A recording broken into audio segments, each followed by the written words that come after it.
could sing in a choir.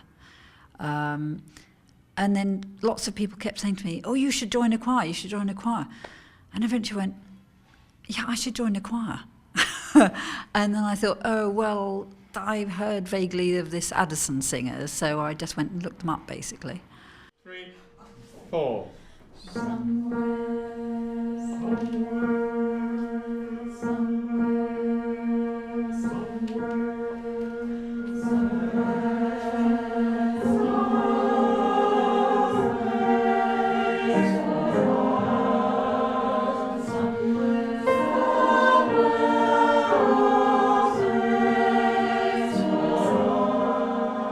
I came at the end of 1997, so it's quite a long time. Yeah. And the choirs have developed a lot since then, I hope. They've certainly grown. The chamber choir is now about 24, and the oratorio choir, as we're about to find out, is over 100 this term.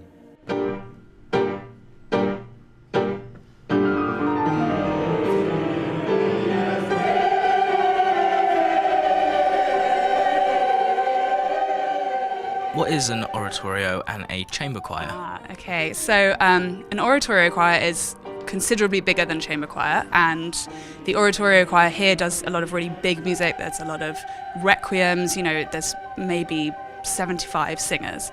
The chamber choir is smaller, there's about 20 of us, and on the whole the singers are more experienced, they have some sort of musical background, they can read music, and it's a lot more obvious when things go wrong.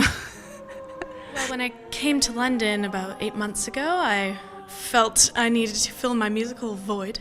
And so, the group was really welcoming, and the quality of the chamber choir was really nice. So I was drawn to it because of quality and friendliness, and there's also like this fun, casual sense to it. If it sounds wrong, it's probably right. Some of you are singing a C and some of you are singing a D, and it's meant to be like that. Sorry, not page 9, figure 9.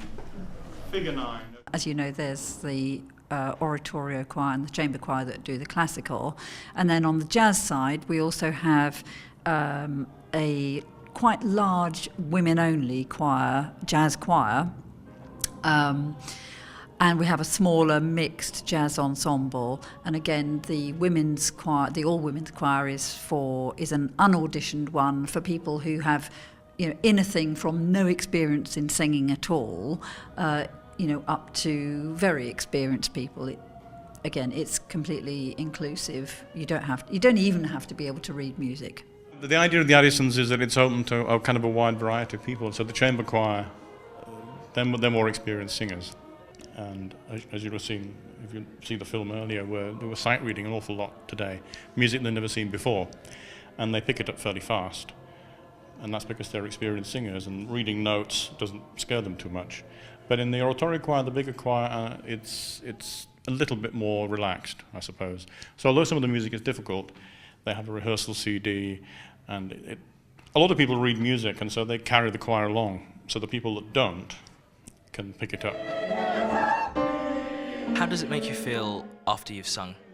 After I've sung with the Addison singers, I feel really happy and excited, and I know that we're always going to go and have a good time. I've always liked singing. My job is a very dry, technical job, and I come along to choir, and I find after 2 hours singing, I feel completely invigorated. Well, there's been a lot of evidence recently to show that singing in a choir, any kind of choir, whether it's classical music or jazz or rock or pop or folk music or whatever it is good for the health. And I think it is.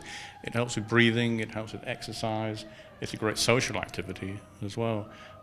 People make lots of friends and even go further than friends in some cases.